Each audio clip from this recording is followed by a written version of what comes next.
र परमेश्वरले चाहिँ कसैको वास्तवमा पैसा रुपियाँ तिमीले कति चढायौ त्यसको वास्ता गर्नुहुन्न, तर तिमीले कसरी चढायौ त्यो चाहिँ उहाँले हेर्नुहुन्छ। तिमीले कति चढायौ होइन, तर तिमीले कसरी चढायौ त्यो चाहिँ उहाँले हेर्नुहुन्छ। कुरा बुझ्नुभयो? कति चढायौ तपाईँले कसरी चढायो। अब तपाईँले कतिजनाले हामीले यहाँ देखेँ 1 महिना दिए, अर्को महिना दिएन उनले है, अर्को महिना दिएन। त्यसको मतलब के हुन्छ भनेदेखिलाई उसकोमा कमजोरीपन थियो, उसकोमा परमेश्वरप्रतिको ध्यान छैन भन्ने कुरा बुझायो। कुरा बुझ्नुभयो? परमेश्वरप्रति ऊ सिरियस छैन भन्ने कुरालाई बुझायो। कतिजनाले दियो, आधी दियो। कुरा बुझ्नुभयो? आधी दियो मतलब उसले के गर्दैछ, उसले फर्मालिटी पुरा गरिरहेको छ। उसले परमेश्वरले सबै कुरो देखिराख्नु भएको छ। यहाँ हामीलाई केही फरक पर्दैन नि, हामीलाई केही पनि फरक पर्छ नि, यहाँ कसैले आधी दिएर केही फरक पर्दैन, केही फरक पर्दैन। तर परमेश्वरले उसलाई हेरिराख्नु भएको छ। जसरी यसुले विधवाले चढाइरहेको र तमाम मान्छेले चढाइरहेको देख्दछ, त्यहीँबाट यसुले चिन्नुहुन्छ कि को व्यक्ति कस्तो छ भन्ने कुरोलाई। अनि यहाँनिर कतिजनाले 50% आफूले चढाएको कम्प्लिट उसले चढाएन, उसले आधा मात्रै चढाए। कति चाहिँ पास्टरले चर्चले देख्छ भन्ने कुरो हिसाबले मात्रै उसले चढाए। थुप्रै छ यहाँ कुरा बताइन्छ। यहाँ परमेश्वरको वचनमा लेखिएको छ, मान्छेले चाहिँ रूप हेरेर विचार गर्छ, तर परमेश्वरले मान्छेको हृदयले हेर्नुहुन्छ भन्ने लेखेको छ। अब त्यो हृदय चाहिँ कसरी हेर्दा, हृदय चाहिँ कसरी जाँच हुँदो रहेछ भनेदेखिलाई मैले कसरी दिन्छु।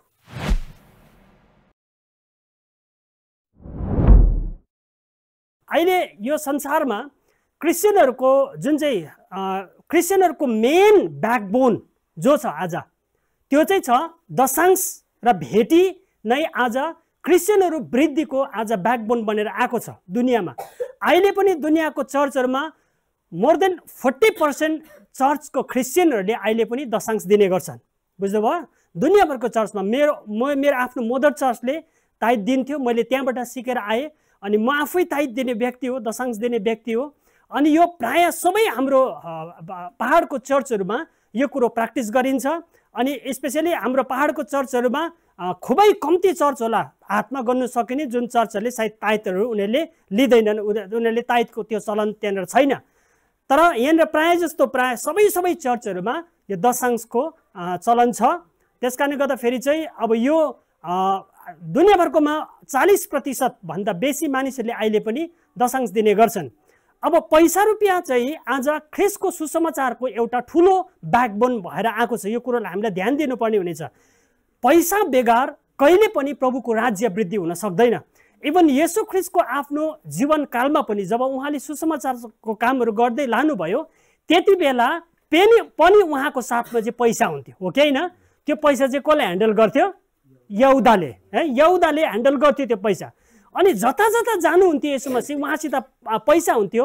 4000 5000लाई खुवाउनु भएको टाइममा पनि पहिला पैसा कति छ भन्ने कुरोको त्यहाँ जाँच भएको थियो, हो कि हामीसँग पैसा कति छ भन्ने कुरोको त्यहाँ जाँच भएको थियो। अनि त्यहाँनिर चेलाले बताएको छ हामीसँग यति छ, यतिले यति रोटी आउँछ भन्नेको हिसाब किताब। त्यस कारणले गर्दा येशू खुदै परमेश्वरको पुत्र भएर पनि उहाँले यो संसार चाहिँ पैसा बेकार चल्दैन है। यो संसार चाहिँ परमेश्वरद्वारा मात्रै चलेको होइन। यो संसारलाई अहिले हाम्रो सामाजिक हाम्रो यो चल्नुको निम्ति चाहिँ पैसा अहिले सबैभन्दा इम्पोर्टेन्ट कुरा छ।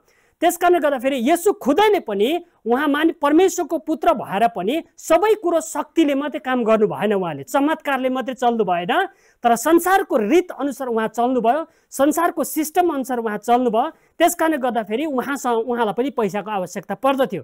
त्यस कारण त्यो पैसाको पोको बोकेर उहाँ हिँड्नुहुन्थ्यो र त्यो पैसाले उहाँले धेरै धेरै धेरै धेरै कामहरू गर्नु सुविस्ता भयो। यात्रा गर्दा भयो, खानेकुरो किन्दा, बस्दा फेरि तिर्नुपर्ने सबै कुरो पैसा उहाँलाई पनि आवश्यकता पर्यो।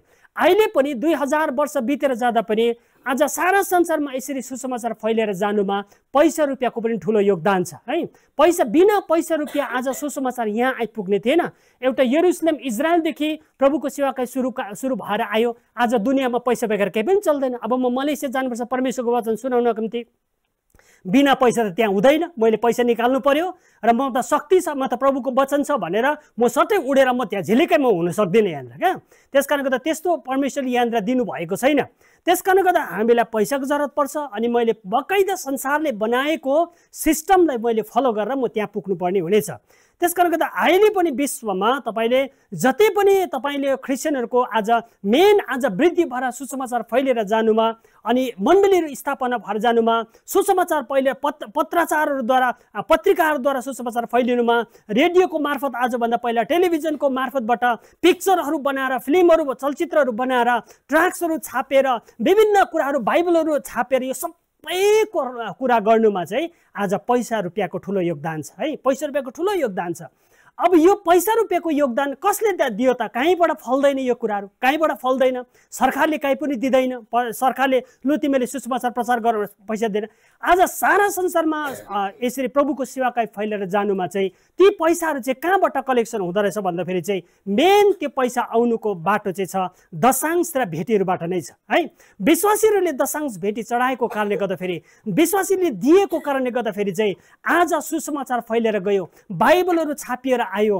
आज के रे आज ट्र्याक्सहरु छापेर आयो मिशनरीजहरु पठाउन सकियो आज विभिन्न प्रकारको चलचित्रहरु क्रिस्चियन चलचित्र मुभीहरु त्यतिबेला बनाउन सकियो पैसा रुपैयाँ दिएको कारणले गर्दा क्रिस्चियनहरुले अनि के रे विभिन्न आज के रे चर्चहरु बनाएर बाइबल स्कुलहरु बाइबल कलेजहरु बनाउने यो सबै कुरो गर्नुमा चाहिँ आज पैसा रुपैयाँको ठूलो योगदान छ अनि त्यो पैसा चाहिँ परमेश्वरलाई विश्वास गर्ने व्यक्तिहरुले आफ्नो गोजीबाट निकालेर दिएको कारणले गर्दाखेरि आज यसरी मण्डली वृद्धि हुनमा आएको छ त्यसकारणले गर्दाखेरि चाहिँ यो एउटा पैसा रुपैयाँ दिनुलाई चाहिँ हामीले यसलाई नकारात्मक दृष्टिकोणले चर्चमा हामीले हेर्दैनौं है त्यसकारणले गर्दा हामी अब यो बाइबलमा अब यो दिनुसँगको लेनदेन के छ भन्ने कुरालाई हामी केही बाइबलको वचनहरुबाट म तपाईलाई बताउन चाहन्छु दिनेसँगको लेनदेन कसरी चाहिँ सुरु भएर आयो यो दिने कुराहरु है सबै प्रकारको धर्महरुमा तपाईले दिने क्रम छ है कुनै पनि तपाई धर्म जानुहुन्छ धर्मको तपाई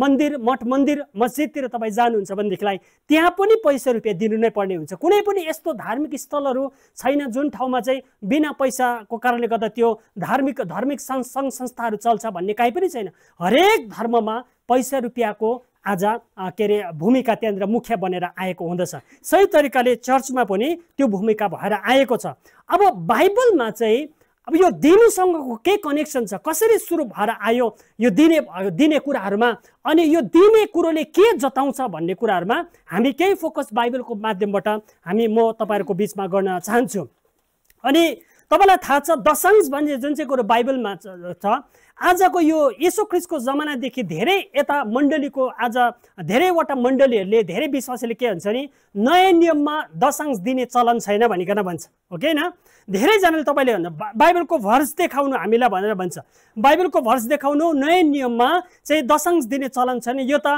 पुरानो नियमको चलन हो यो त व्यवस्थाको चलन हो भनेर चाहिँ आज भन्ने कुरा छ तपाईले तर अब तपाईले कुरा बुझ्नुहुन्छ भनेदेखिलाई जुन चाहिँ दशांश यो बाइबलमा सबैभन्दा पहिलो दशांश दिने व्यक्ति को थियो अब्राहम थियो है अब्राहम थियो पछाडी याकुबले पनि दिएको छ यो बाइबलमा तपाईले हेर्नुभयो भनेदेखिलाई सबैभन्दा पहिलो चोटी दशांश दिने व्यक्तिको नाम चाहिँ थियो अब्राहम थियो यो उत्पत्ति तपाईले 14 अध्यायमा तपाईले पढ्नुहुन्छ मल्कीसदेकलाई चाहिँ अब्राहमले चाहिँ दशांश देख्छ आफूले आफ्नो भएको सबै कुरोको दशौं भाग चाहिँ अब्राहमले दिएको छ अब तपाईले हामीले कुरा बुझौं अब्राहमले दशांश दिँदा फेरि चाहिँ नि त्यति बेला ओल्ड टेस्टामेन्ट पनि लेखिएको थिएन बाइबल लेखिएको थिएन तपाईले एउटा कुरा बुझ्नु पर्ने धेरै जनाले भन्छ नयाँ नियममा दशांश दिने चलन छैन बाइबलमा छैन यो चाहिँ ओल्ड टेस्टामेन्टको समयको कुरा हो भनेर भनेको छ तर अब्राहमले जब दशांश दिएको छ त्यति बेला बाइबल भन्ने कुरोको अस्तित्व आएको थिएन है पूर्ण रूपले बाइबल लेखिएकै थिएन कुनै प्रकारको उत्पत्ति प्रस्थान लेवी गन्ती व्यवस्था लेखिएकै थिएन बाइबल कुनै प्रकारको कुरो थिएन त्यहाँ पुजारी थिएन संस्था कुनै थिएन यो पुजारी मल्कीसदेक पुजारी राजा र पुजारी थियो यिनीहरू कुनै प्रकारको यस्तो मठ मन्दिरको कुरा त्यहाँनिर थिएन कुनै नियम कानुनहरु त्यतिबेला बनिएको थिएन यहाँनिर दशांश दिँदा फेरि चाहिँ त्यसकारणले गर्दा यो दशांश भन्ने कुरो चाहिँ न त ओल्ड टेस्टामेन्टको नियम हो न त न्यू टेस्टामेन्टको नियमको कुराहरु यो चाहिँ बाइबल लेखिनुभन्दा अगाडि देखिएको एउटा परमेश्वरलाई विश्वास गर्ने व्यक्तिहरुबाट उत्पन्न भएको एउटा नियम भएको कारणले गर्दा फेरि चाहिँ अब यसलाई हामीले बुझेर आउँ अझै फेरि अब अब्राहम भन्दा पनि पहिलोचोटी अब्राहमले भन्दा पनि पहिला चाहिँ अब यो दिने क्रम चाहिँ कसरी चाहिँ पृथ्वीमा सुरु भयो भन्ने कुरो अब्राहम भन्दा अगाडि पनि थिए दिने अब्राहम भन्दा अगाडि पनि थिए दिने त्यसकारणले गर्दा यो प्रथा चाहिँ कहिलेदेखि सुरु भयो भन्दाखेरि चाहिँ आदमदेखि नै वास्तवमा सुरु भएको यो कुरा, परमेश्वरलाई दिने कुराहरू। अनि यो दिने कुराले चाहिँ के कुरा भएको छ भन्दाखेरि चाहिँ दिनु चाहिँ यस्तो प्रकारको एउटा पुल हो। दिने भन्ने कुरो चाहिँ यस्तो प्रकारको एउटा पुल हो जसले चाहिँ एउटा व्यक्तिलाई दोस्रो व्यक्तिसँग जोड्न सक्छ है। जसरी एउटा खोला छ, एउटा नदी छ, एउटा समुद्र छ, एउटा नदी छ, त्यो नदीलाई एक किनारादेखि पल्लो किनारामा पुग्नको निम्ति चाहिँ बीचमा एउटा पुलले भूमिका निभाएको हुँदछ। त्यसकारण जबसम्म त्यो पुल त्यहाँनिर आउँदैन तबसम्म यो किनारको व्यक्ति चाहिँ पल्लो किनारमा कहिले पनि पुग्न सक्दैन। त्यो बीचमा चाहिँ त्यहाँनिर पुलको स्थापना भएको हुनुपर्दछ। त्यसरी नै यो दिने भन्ने कुरो पनि एउटा व्यक्तिदेखि दोस्रो व्यक्तिलाई सम्बन्ध जोड्ने एउटा पुल जस्तो बाइबलमा त्यसरी देखाएको छ। सम्बन्धलाई स्थापित राख्ने, रिलेसनसिपलाई बनाउने एउटा मुख्य एउटा माध्यम हो यो एउटा दिनु भन्ने कुरो चाहिँ। त्यो चाहिँ कसरी भन्दाखेरि चाहिँ हामीलाई थाहा छ कि पापको कारणले गर्दा परमेश्वर र मानिसहरूको सम्बन्ध विच्छेद भयो उत्पत्तिमा, है कि हैन? उत्पत्तिमा जब परमेश्वर र आदमको सम्बन्ध त्यति बेला थियो र परमेश्वर आदमसँगै उत्पत्तिमा उहाँ हिडुल गर्नुहुन्थ्यो, बस्नुहुन्थ्यो अदनको बगैँचामा, उहाँहरूको साथमा थियो। तर बीचमा आदमले जब पाप गरेपछि चाहिँ परमेश्वर र मानिसको सम्बन्ध विच्छेद भएर आयो। तब परमेश्वर फेरि पनि अदनको बगैँचामा आउनु सक्नु भएन, उहाँ हमेसाको लागि स्वर्गमा बस्नुभयो। किनकि बीचमा चाहिँ के भयो भने एउटा ठुलो खाडललाई त्यहाँनिर स्थापना भयो। त्यो चाहिँ पापको एउटा खाडल छ। पापको खाडल त्यहाँनिर स्थापना भयो। अब त्यो पापको कारणले गर्दाखेरि चाहिँ मान्छे र परमेश्वर फेरि पनि भेटघाट हुन नसक्ने भयो। आदम र परमेश्वरमा फेरि पनि भेटघाट हुन नसक्ने भयो, किनकि त्यहाँ चाहिँ एउटा पापको एउटा ठुलो खाडल बनेर आयो है। वारीको मान्छे पारी जान नसक्ने, पारीको व्यक्ति यता आउनु नसक्ने। अब मान्छे र परमेश्वरको सम्बन्ध हुनु असम्भव कुरा त्यहाँनिर ठहरियो। फाइनली परमेश्वरले समय बितेर गयो, 1000 सालहरू बितेर गए, कहीँ समय बितेर गएपछि परमेश्वरले स्वर्गमा फेरि पनि एउटा विचार राख्नुभयो कि म फेरि पनि यो मैले आफ्नै स्वरूपमा सृष्टि गरेको यो मानिससँग फेरि पनि म अब दोस्रोचोटि फेरि पनि सम्बन्धलाई स्थापित गर्छु भनेर परमेश्वरले सोच्नुभयो, हो कि हैन? परमेश्वरले सोच्नुभयो, फेरि पनि परमेश्वरले मानिससँग नयाँ तरिकाको सम्बन्ध स्थापित गर्ने उहाँले इच्छा राख्नुभयो। अनि त्यो स्थापित गर्नको निम्ति चाहिँ अब त्यहाँनिर के गर्ने भयो भनेदेखिलाई चाहिँ बीचमा एउटा पापको खाडल छ, हो कि हैन? बीचमा एउटा पापको खाडल छ। अब त्यो पापको खाडललाई चाहिँ वारपार आउन सक्ने गरी एउटा पुलको स्थापना गर्ने उहाँले इच्छा राख्नुभयो। एउटा पुल बनाउनु जरुरी छ, किनकि यहाँ त बीचमा त पाप छ, बीचमा त खाडल छ पापको। त्यसकारणले गर्दा मैले मान्छेलाई भेट्नको निम्ति हो भनेदेखिलाई र मान्छेले मलाई भेट्नको निम्ति हो भनेदेखिलाई चाहिँ मैले यो एउटा पापको एउटा खाडलमा चाहिँ एउटा पुल बनाउनु चाहिँ मलाई जरुरी छ भनिकन परमेश्वरले स्वर्गमा बुझ्नुभयो। अनि त्यो पुल चाहिँ कसरी निर्माण गर्ने, त्यो पुल चाहिँ कसरी बनाउने भन्ने कुरो परमेश्वरले स्वर्गमा सोच्नुभयो। अनि उहाँले सोच्दा फाइनली उहाँले धेरै प्रकारको कुराहरू सायद उहाँले अपनाउनु भयो। धेरै प्रकारको माध्यमहरू सोच, यो माध्यमले पो म मान्छेसँग फेरि पनि सम्बन्ध स्थापित गर्न सक्छु कि, त्यो माध्यमले पो म मानिससँग सम्बन्ध स्थापित गर्न सक्छु कि, फेरि पनि हाम्रो सम्बन्धहरू फेरि राम्रो हुनको निम्ति मानिससँग विभिन्न प्रकार सायद परमेश्वरले सोच्नुभयो। तर फाइनली एउटै मात्रै उपाय देख्नुभयो। त्यो चाहिँ के छ भनेदेखिलाई चाहिँ आफ्नो पुत्र येशू ख्रिस्टलाई चाहिँ मानिस र पापको बीचको एउटा मानिस र परमेश्वरको बीचको पापको त्यो खाडलको बीचमा एउटा पुललाई बनाइदिने उहाँले येशूको आफ्नो पुत्रलाई पुल बनाउने इच्छा उहाँले राख्नुभयो, हो कि हैन? पुल बनाउने इच्छा राख्नुभयो। अनि त्यो पुल बनाउनको निम्ति चाहिँ त्यो वचनमा लेखिएको छ उहाँले मानिससँग सम्बन्ध स्थापित राख्नको निम्ति, फेरि पनि सम्बन्ध बनाउनको निम्ति चाहिँ आफ्नो पुत्र दिनुभयो, हो कि हैन? भन्नुको मतलब चाहिँ तपाईले कुरा बुझ्नुहोस्, दिनुलाई चाहिँ सम्बन्ध स्थापित राख्नु रहेछ है। जबसम्म दिँदैन तबसम्म परमेश्वरले आफ्नो पुत्र यो पृथ्वीमा नदिनु भएको भएदेखिलाई चाहिँ परमेश्वर र मानिसहरूको सम्बन्ध फेरि पनि स्थापित हुने थिएन। त्यसकारणले गर्दा परमेश्वरले केही कुरोको सेक्रिफाइस गर्नु जरुरी थियो, केही कुरोको आफ्नो बलिदान दिनु उहाँलाई जरुरी थियो। त्यसकारणले गर्दा परमेश्वरले आफ्नो पुत्रको बलिदान दिने है। त्यसकारण किनभने परमेश्वरले संसारलाई यस्तो प्रेम गर्नुभयो, यूहन्ना 3:16 पदमा, अनि उहाँले आफ्ना एकमात्र पुत्रलाई दिइहाल्नुभयो ताकि उहाँ मात्र विश्वास गर्ने कोही पनि नाश नहोस् तर त्यसले अनन्त जीवन पाओस्। अनि परमेश्वरले आफ्नो पुत्र दिनुभयो। भन्नुको मतलब चाहिँ सम्बन्ध स्थापित गर्नको निम्ति चाहिँ प्रमुख योगदान चाहिँ केले निभाएको हुँदो रहेछ? गिभिङले, दिने कुराले निभाएको हुँदो रहेछ। अब यो कुराहरू अब हामीले पुरानो नियममा पनि हामीले हेरौँ कि अब्राहमले भन्दा पनि पहिलाचोटि चाहिँ दिने क्रम कसले सुरु गरेको थियो भन्ने कुरालाई चाहिँ हामीले यहाँनिर हामीले उत्पत्ति 4 अध्यायको वचनलाई हामी निकालौँ। उत्पत्ति 4 मा यहाँनिर म तपाईँलाई आज यही बारेमा म तपाईँलाई एक्सप्लेन गर्छु। पुरै मैले दिनेको अरू खण्डमा अहिले हामी जाने छैनौँ। अहिले उत्पत्ति 4 अध्यायमा नै यहाँनिर म तपाईँलाई पढेर म यहाँ सुनाउने छु। उत्पत्ति 4 को 3 पददेखि म तपाईँलाई पढेर सुनाउँछु। केही समय बितेपछि कैनले परमप्रभु कहाँ भूमिको उब्जनीबाट केही ल्याए, तर हाबिलले आफ्ना भेडाको बगालबाट पहिले ब्याएको पाठाहरूको बोसे भाग ल्याए। परमप्रभुले हाबिल र तिनको भेटी ग्रहण गर्नुभयो, तर कैन र उनको भेटी ग्रहण गर्नु भएन। यसैले कैन ज्यादै रिसाए र उनको मुख अँध्यारो भयो। तब परमप्रभुले कैनलाई भन्नुभयो, त किन रिसाउँछस्? तेरो मुख किन अँध्यारो छ? यदि तैँले जे ठिक छ त्यो गरेस् भने तँ ग्रहणयोग्य हुँदैनस् र, तर यदि तैँले ठिक काम गरिनस् भने त पाप तेरो ढोकामा ढुकी बस्छ। त्यसको इच्छा तँप्रति हुन्छ, तर तैँले त्यसलाई अधीन गर्नै पर्छ। कैनले आफ्ना भाइ हाबिललाई भने, आऊ हामी बाहिर खेतमा जाउँ। अनि जब तिनीहरू खेतमा थिए तब कैनले आफ्ना भाइ हाबिलमाथि आक्रमण गरेर त्यसलाई मारे। तब परमप्रभुले कैनलाई सोध्नुभयो, तेरो भाइ हाबिल कहाँ छ? तिनले भने, मलाई थाहा छैन, के म मेरो भाइको गोठालो हुँ र? परमप्रभुले भन्नुभयो, यो तैँले के गरिस्? तेरो भाइको रगतले भूमिबाट मलाई दुहाई दिइरहेको छ। तँ अब श्रापित भएर भूमिबाट खेदिएको छस्, जसले तेरो भाइको रगत तेरो हातबाट लिनलाई आफ्नो मुख उघार्यो। तैँले भूमिको खेती गर्दा अब उपरान्त त्यसले तँलाई आफ्नो उब्जनी दिने छैन। तँ पृथ्वीमा एक बिना चैनको डुलुवा हुनेछस्। अब यहाँनिर एउटा खण्ड हेरौँ। यो कैन र हाबिल भन्ने दुईजना दाजुभाइहरू चाहिँ आदम पहिलो मान्छेको यिनीहरू छोराहरू थिए।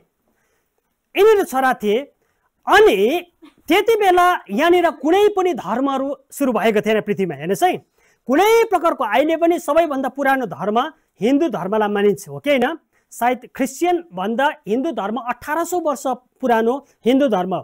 दुनियाँमा अहिले कुन चाहिँ धर्म एउटा सबैभन्दा पुरानो भन्दा हिन्दू धर्म मानिन्छ, हो किन? हिन्दू धर्मलाई सबैभन्दा पुरानो धर्मको रूपमा मानिन्छ। तर कैन र हाबिलको यो समयमा जो बाइबलको अहिले खण्ड लिएको छ, त्यति बेला कुनै पनि धर्महरू थिएन। न त हिन्दू थियो, न त बुद्धिस्ट थियो, न त इस्लाम थियो, न त क्रिस्चियनिटी थियो। कुनै पनि धर्म थिएन। न त धर्मको गुरुहरू थियो त्यति बेला, कुनै धर्मको गुरुहरू पनि त्यति बेला थिएन। हैन, कुनै धर्म पुस्तक पनि त्यति बेला थिएन। न त बाइबल, न त कुरान, न त त्रिपिटक, न त वेद, कुनै पनि धर्मका यस्ता पुस्तकहरू पनि त्यति बेला थिएन। अनि त्यति बेला मान्छेमा ईश्वर छ भन्ने कुरोको एउटा जनचेतना मान्छेलाई थिएन पनि। मान्छेहरू त्यसै संसारमा बढिरहेको थिए। त्यसै आफ्नो आफ्नो धुनमा मानिसहरू थिए। कहिले आफ्नो विचार गर्थे, कसले आफ्नो विचार गर्थे, सबै आफ्नो आफ्नो धुनमा थिए त्यति बेला। कुनै धर्म, कुनै संस्था, कुनै कानुन, कुनै व्यवस्था त्यहाँनिर थिएन। कुनै सरकार त्यति बेला थिएन। कोही राजा त्यहाँ थिएन। कोही राजा ठुला बडा कोही पनि त्यति बेला थिएन। कुनै पनि एउटा देश थिएन, कुनै राष्ट्र पनि त्यति बेला थिएन। कुनै एउटा समाजहरू बनिएको थिएन। त्यहाँ कुनै प्रकारको एनजिओजहरू बनिएको थिएन। त्यति बेला स्वतन्त्र मानिसहरू त्यति बेला जिउने गर्दथ्यो। कुनै प्रकारको कुनै मान्छेले धर्मले उनीहरूलाई सिकाएको होइन। अब यहाँ कुरा गर्नुहोस् है। अब यहाँनिर अब हामीले बुझ्दाखेरि चाहिँ के छ भन्दाखेरि चाहिँ एक दिन यो कैन चाहिँ आदमको पहिलो छोरा कैन चाहिँ यिनी चाहिँ खेती किसानी गर्ने व्यक्ति थिएछ। अनि यिनले यहाँनिर लेखेको छ, यिनले केही कुरो भाग चाहिँ ल्याएर परमेश्वरलाई चढाउँदछ। भन्नु मतलब यिनले अवश्य पनि उसको बाबुआमाबाट सिकेको थियो। त्यहाँनिर कोही परमेश्वर हुनुहुन्छ। कसैले पनि यिनीहरूले कैन र हाबिलले परमेश्वर देखेको थिएन है। यहाँनिर यिनीहरूको आदमले चाहिँ परमेश्वर देखेका थिए। आदमले परमेश्वर देखेको थिए र यो कैन र हाबिलले परमेश्वर देखेको थिएनन्। कैन र हाबिलको कुनै पास्टर थिएन, कुनै गुरु, धार्मिक गुरुहरू उनको थिएन। त्यहाँ कुनै प्रकारको बाइबल र धार्मिक पुस्तकहरू यिनीहरूले पढेको थिएन। यहाँनिर बाउले सिकाएको भन्ने कुरो पनि यहाँ भनेको छैन। इभन आदमले उनीहरूलाई सिकाए भन्ने कुरो पनि यहाँ भनेको छैन। यहाँ लेखेको छ एक समय यस्तो समय आयो कि यो कैनले चाहिँ आफ्नो खेतीबाट चाहिँ केही कुरो ल्याएर परमेश्वरलाई उसले चढाउँदछ। अनि त्यो कैनले चढाएको चाहिँ यहाँ परमेश्वरले स्वीकार गर्नुहुन्न। कहीँले यहाँनिर लेखिएको छ। तर हाबिलले पनि ल्याउँदछ, हाबिलले चाहिँ के गर्दछ भनेदेखिलाई चाहिँ आफूले भेडा बाख्रा उसले चराउँथेछ, भेडा बाख्रा चराउँथेछ अनि उसले भेडा बाख्राको एउटा बेस्ट कुरो चाहिँ उसले ल्याएर आयो है। बोसे भाग यहाँनिर भनेको छ उत्तम कुरो है, पहिलो भनेको छ, सबैभन्दा पहिलो कुरो ल्याएको छ। सबैभन्दा उसले भेडा बाख्राको भनेपछि बाख्रा ब्याएको छ, भेडा ब्याएको छ भने पहिलो ब्याएको कुरो चाहिँ उसले सबैभन्दा बेस्ट जुन चाहिँ बगालमा छ उसको भेडा बाख्रामा उसको सबैभन्दा बेस्ट छ त्यो कुरो ल्याएर चाहिँ परमेश्वरलाई यहाँनिर दिँदछ, परमेश्वरले यहाँनिर चढाउँदछ। तब यहाँनिर लेखिएको छ कि कैनको भेटीलाई चाहिँ परमेश्वरले स्वीकार गर्नु भएन, तर हाबिलको भेटीलाई चाहिँ परमेश्वरले स्वीकार गर्नुभयो भनेर लेखिएको छ। अब यो मैले किन तपाईँलाई सन्दर्भमा आज भन्दैछु भन्दाखेरि चाहिँ नि दशांश दिने कुरा अस्ति तपाईँलाई मैले लिस्ट पठाएँ हो कि होइन। दशांशको लिस्टहरू हाम्रो 2024 भरिमा दशांश को व्यक्तिहरूले दिए अनि कतिपल्ट दिए यो सबै कुरो मैले तपाईँलाई लेखेर पठाएको छु। मैले त्यसमा के अरे तपाईँलाई मैले त्यसमा स्तर पनि दिएको छु, कसले कति महिना दियो, कसले कति महिना दिएन, यो सबै कुरो मैले तपाईँलाई त्यहाँ निकालेर दिएको छु। कतिजनाले एकदमै दिएन निल भनेर लेखिदिएको छु मैले होइन। कतिजनाले एकदमै जसलाई हामीले कार्डहरू दिएको थियौँ, जसको नाम हामीले रेजिस्टरमा लेखेको थियौँ, त्यो नाम लेखेकोमा कति निल बस्यो, कतिजनाले एकपल्ट दियो, कतिजनाले दुईपल्ट दियो, कतिजनाले तीनपल्ट, कतिजनाले 12 पल्ट दिने व्यक्तिहरू चाहिँ कम्ती मात्रामा थिए, जसले चाहिँ 12 महिना चाहिँ दिएछ।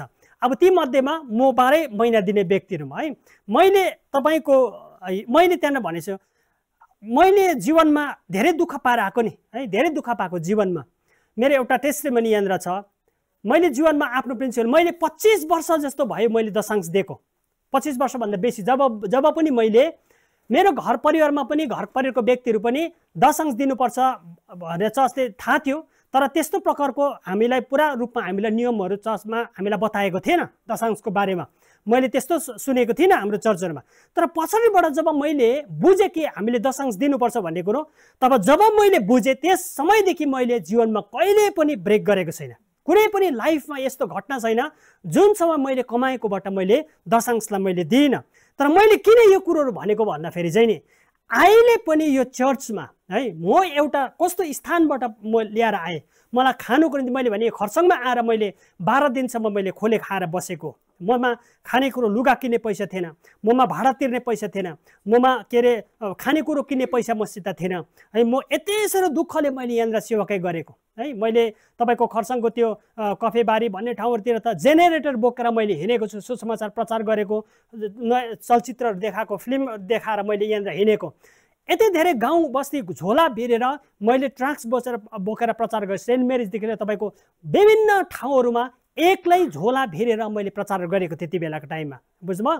मैले यति धेरै दुःख गरेको, थुक्पा बेचेर है केटरिङमा भात बाँड्ने कामहरू गरेर मैले जीविका आर्जन गर्दै यहाँनिर मैले आफ्नो सेवाकाई मैले सुरु गरेर बसेको, सेवाकाई गरेर बसेको। तर मैले ब्याक फर्केर कहिले पनि हेरिनँ। त्यति बेला पनि मेरोमा पैसा हुँदाखेरि मैले दशांश दिने काम गर्थेँ।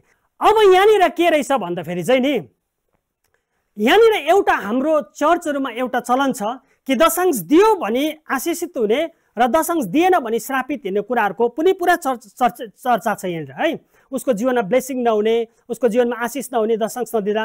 अनि दशांश दिएको अब घटनाहरू तपाईँले हेर्नुभयो भनेदेखि संसारमा यस्तो कुनै पनि यस्तो व्यक्ति छैन जसले दशांश दिँदाखेरि उसको जीवनमा घटी कमी भयो भन्ने चाहिँ अहिलेसम्म एकजनाको टेस्टिमनी पनि मैले सुनेको छुइनँ है। एकजनाको गवाही छैन जसले मैले ताइद दिँदाखेरि मलाई समस्या भयो, मलाई दुःख भयो, मलाई गरिबी आयो मेरो जीवनमा। यस्तो जिन्दगीको यत्रो लामो यात्रामा अहिलेसम्म कसैको जीवनबाट पनि मुखबाट पनि यो घटना सुनेन। तर अनेकौं घटनाहरू चाहिँ हामीले सुन्यौं कि म कस्तो अवस्थामा थिएँ जब मैले दशांश दिन थालेँ, परमेश्वरले मेरो भरिपूर्ण पायो। तपाईको एक पछि अर्को व्यक्तिको तपाईले गवाहीलाई सुन्नुहुन्छ। जब उसको जीवनमा परिवारमा जब उसले दशांश दिन थाल्यो, परमेश्वरले उसलाई कसरी ब्लेस गर्दै लैजानु भयो भन्ने कुरोको तपाईले गवाहीहरू चाहिँ तपाईले प्रशस्त मात्रामा व्यक्ति तपाईले सुन्नुहुन्छ। अब यो दिनु भन्ने कुरा चाहिँ यसभित्र केही रहस्यहरू लुकेको छ हेर्नुहोस् है, केही रहस्यहरू लुकेको छ यो दिनु कुरामा। यहाँनिर परमेश्वरलाई वास्तवमा पैसासँग केही पनि लेना देना छैन। उहाँले पैसा प्रयोग गर्नु, स्वर्गमा पैसा चल्दैन, स्वर्गमा डलर चल्दैन, पैसामा स्वर्गमा त रुपियाँ चल्दैन। वास्तवमा परमेश्वरलाई पैसासँग कुनै पनि लेना देना छैन पैसासँग। तर त्यो पैसा चाहिँ संसारमा यस्तो छ कि जसको माध्यमद्वारा चाहिँ परमेश्वरले मान्छेलाई चिन्न सक्नुहुन्छ, मान्छेलाई चिन्न सक्नुहुन्छ है। फर इक्जाम्पल विधवाको भेटीमा येशू ख्रीष्ट त्यहाँ बसिराख्नु भएको थियो। येशू ख्रीष्ट बसिराख्नु भएको थियो अनि त्यहाँनिर मानिसहरू लाइन लागेर त्यहाँनिर उनीहरूले के अरे चढाउनु थाले, पैसा दशांश त्यति बेला चढाउनु सुरु गरे। अनि चढाउँदै गरेको व्यक्तिहरूको प्रभु येशू मसीहले बडा ध्यान दिएर चढाउँदै गरेको व्यक्तिले कति चढाउँछ भन्ने कुरो उहाँले हेर्दै हुनुहुन्थ्यो। त्यस कारणले गर्दा मण्डलीको पास्टर लिडरहरूले र परमेश्वरले कसले कति चढाउँछ भन्ने कुरो चाहिँ हेर्नु हुँदो रहेछ है, हेर्नु हुँदो रहेछ। वास्तवमा प्रभुले कहिले पनि उसलाई पर्सनली चिनेको हुँदैन। उसको घरमा सायद गएको थिएन होला, विधवाको घरमा प्रभु कहिले पनि जानु भएको थिएन होला, ती फरिसी सदुकीहरूको घरमा प्रभु कहिले पनि जानु भएको थिएन होला, पर्सनली उहाँलाई कहिले पनि चिन्नु हुन्थेन होला। तर प्रभुले त्यो व्यक्तिहरू मध्येमा एकै तालमा प्रभुले मान्छे त्यहाँ चिन्नुभयो। अब हेर्नुहोस् है, एकै तालमा त्यहाँ अनि प्रभुले लगातार रूपमा आँखा हेरेर बस्नुभयो कि यहाँनिर कसले कति चढाउँछ। अनि त्यहाँनिर चढाउँदै गरे, कति धेरै धेरै चढाए मान्छेले, धेरै धेरै धनी मान्छेहरू थियो। तर एउटा सायद बुढी एउटा के अरे विधवा त्यहाँनिर आए है, जो चाहिँ एकदमै गरिब अवस्थामा त्यति बेला हेलित अवस्थाको एउटा विधवा आएर चाहिँ 10 पैसा जति उसले कामदै सायद उसले चढाए है। त्यो कुरो प्रभुले देख्नुभयो। त्यहाँ धेरै धेरै मुठा चढाउने व्यक्तिहरू पनि त्यहाँनिर थियो, तर 10 पैसा जति चढाउँदै आएको देखेला प्रभुले भन्दछ आज चाहिँ सबैभन्दा बढी चाहिँ उसले चढाएको छ है, सबैभन्दा बढी। भन्नुको मतलब चाहिँ त्यो पैसा चाहिँ के रहेछ भनेदेखिलाई चाहिँ मान्छेलाई चिन्ने एउटा माध्यम रहेछ। तिमी को भन्ने कुरोको चिनारी हुँदछ, तिमी को प्रभुमा, तिम्रो के छ तिम्रो हृदय भन्ने कुरो। किन चाहिँ कसरी चाहिँ अन्त पैसाको तुलनामा भनेदेखिलाई त्यहाँनिर त्यो पैसाको तुलनामा भनेदेखिलाई त उसले त त्यहाँ सबैभन्दा कम्ती चढाएको छ। तर वास्तवमा चाहिँ त्यो पैसाको माध्यमद्वारा मान्छेको हृदय परमेश्वरप्रति त्यो हेर्न चाहेको रहेछ प्रभुले हैन।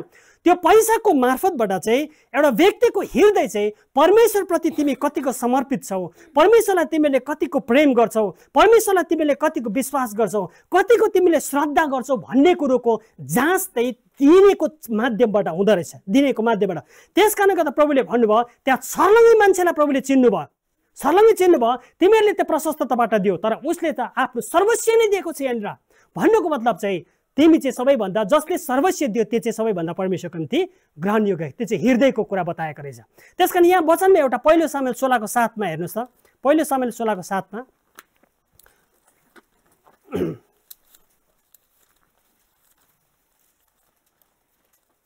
यहाँ लेखिएको छ, तर परमप्रभुले सामुएललाई भन्नुभयो त्यो सुन्दर र अल्गो भए तापनि त्यसको ख्याल नगर, मैले त्यसलाई इन्कार गरेको छु।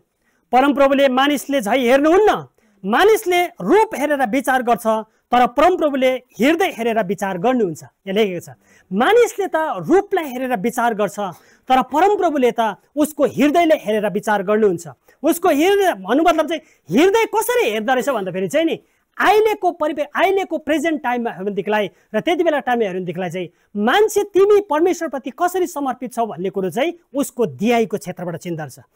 जसरी परमेश्वरले संसारलाई यस्तो प्रेम गर्नुभयो, कस्तो प्रेम भनेर त मान्छेले खोज्नु चाहे नि त।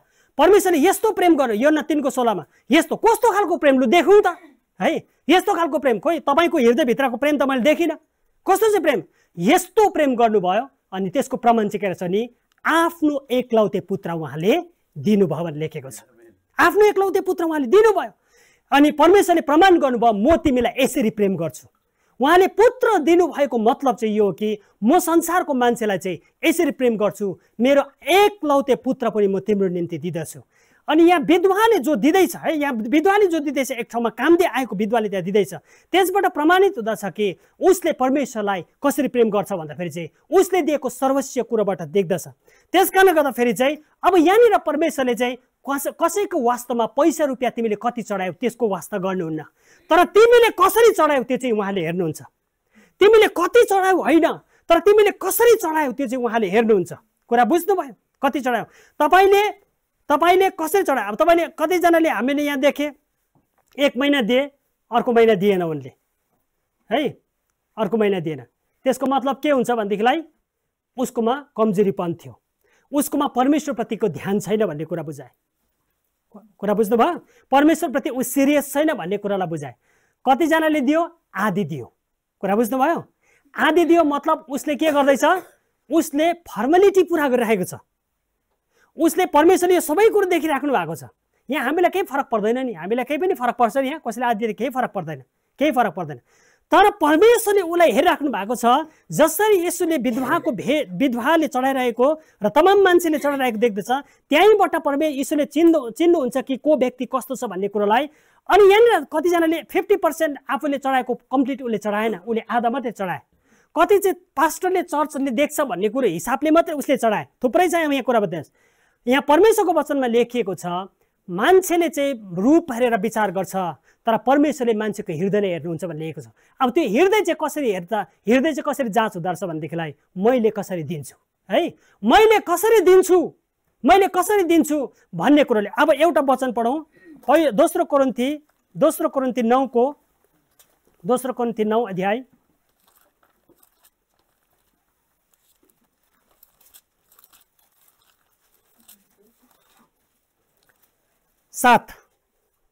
9:7। अनि हरेक मानिसले आफ्नो मनमा संकल्प गरे बमोजिम दियोस्। यहाँ लेखिएको छ हरेक मानिसले चाहिँ आफ्नो मनमा संकल्प गरेर दियोस् भनेको छ। यहाँनिर मैले किन यो कुरोको सन्दर्भ ल्याउँदैछु भनेदेखिलाई धेरैजनाले चाहिँ दशांशलाई चाहिँ चर्चको फिस ठान्दैछ है। दशांशलाई के भन्छ, चर्चमा दिइने फिस हो यो भनेर ठान्यो उसले। यहाँ त चर्चमा पास्टरले देख्छ भन्ने कुरोलाई उसले ठान्यो है। यहाँ त विश्वासीले देख्छ भन्ने कुरोलाई लाज ढाक्नको निम्ति येशूले विधवाले चढाइरहेको र तमाम मान्छेले चढाइरहेको देख्दछ, त्यहीँबाट येशूले चिन्नुहुन्छ कि को व्यक्ति कस्तो छ भन्ने कुरोलाई। अनि यहाँनिर कतिजनाले 50% आफूले चढाएको कम्प्लिट उसले चढाएन, उसले आधा मात्रै चढाए। कति चाहिँ पास्टरले चर्चले देख्छ भन्ने कुरो हिसाबले मात्रै उसले चढाए। थुप्रै छ यहाँ कुरा बताइस्। यहाँ परमेश्वरको वचनमा लेखिएको छ, मान्छेले चाहिँ रूप हेरेर विचार गर्छ, तर परमेश्वरले मान्छेको हृदयले हेर्नुहुन्छ भन्ने लेखेको छ। अब त्यो हृदय चाहिँ कसरी हेर्दा, हृदय चाहिँ कसरी जाँच हुँदो रहेछ भनेदेखिलाई मैले कसरी दिन्छु है, मैले कसरी दिन्छु, मैले कसरी दिन्छु भन्ने कुरोले। अब एउटा वचन पढौँ, दोस्रो कोरिन्थी 9 अध्याय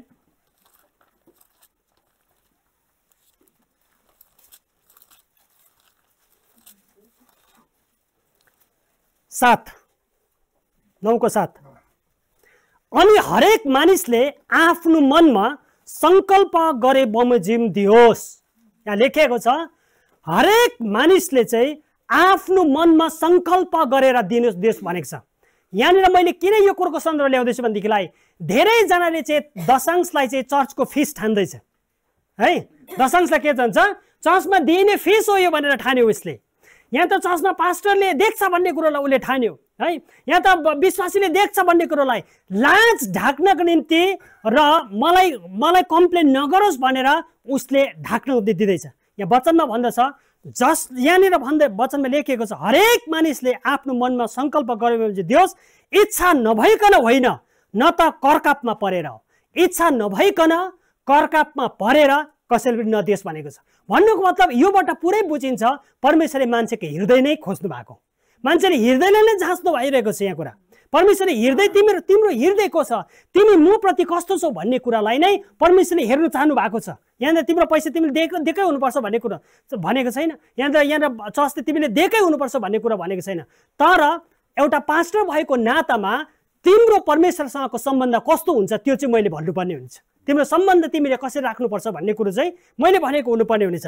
अब यहाँनिर वचनमा त्यही बताएको छ, आफूले करकापमा परेर होइन, आफ्नो हृदय खोलेर परमेश्वरलाई दिनु भने यहाँ बताएको छ। अब यहाँनिर फेरि पनि हामी उत्पत्तिको कुरामा हौँ, उत्पत्तिमा यहाँनिर आयौँ। यहाँनिर उत्पत्ति 4 अध्यायमा अब के भएको छ हेर्नुहोस् है।